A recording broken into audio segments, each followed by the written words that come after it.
This was a fairly typical scene across most of the Delta as we moved through the morning and into the afternoon. It was just a dark and dreary day. Even a few sprinkles that begin the day across some areas and even into the afternoon hours.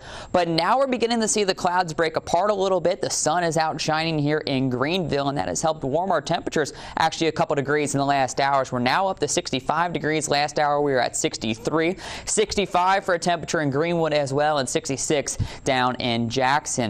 We can see the clouds beginning to push off to the east, even some of those breaks beginning to develop back over Louisiana and stuff. More widespread showers down around the Gulf as a stationary front is set up down there. But we are continuing to watch this little bit of shower activity that's developing over Oklahoma and Texas. It does seem to be moving off to the north and northeast, but I wouldn't rule out the possibility of a shower or two trying to push in, but it does look like it's slow moving and won't be until we push into the overnight hours. Our model does a good job of creating that little bit of clearing that we'll see over the next several hours before the clouds and even the chance for rain moves back in, especially by the time you wake up tomorrow morning. But I do expect this chance to be very slim, maybe only about a 10-15% chance. We'll increase that chance for showers as we move into the afternoon hours, as we can see that moisture moving back over across the entire Delta. Even with the yellows and oranges on the map, we can't rule out the possibility of an isolated thunderstorm or two embedded in there, but the main concerns will be damaging wind gusts.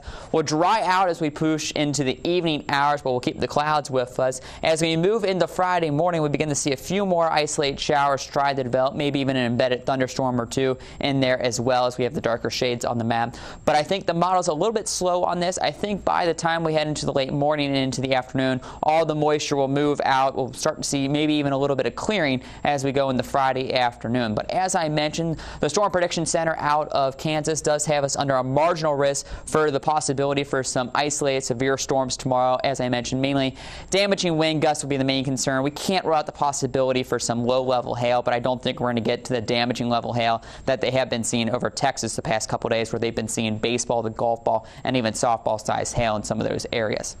Rather cloudy tonight. We can't rule out the possibility of a stray shower. Temperatures dropping down into the mid-50s.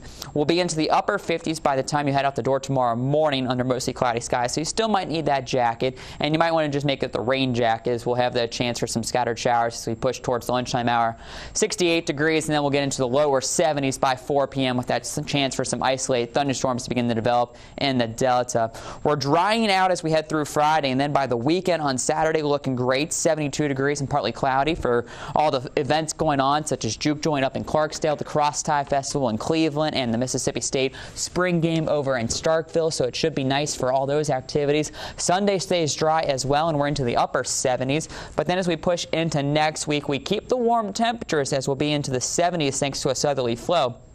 But that flow off the Gulf of Mexico again bring us a chance for some more isolated scattered showers each afternoon as we move through Monday, Tuesday, and Wednesday. We'll call it between a 40 to 50% chance for some of those afternoon showers to develop. But again, not looking at a whole lot of rain with those systems quite yet. Maybe as we go into Tuesday evening, that could be the most widespread rain, where we're looking at maybe an inch of rain pushing back in. But I do expect it kind of like what we saw today, just some very light stuff out in the atmosphere as we go throughout the day.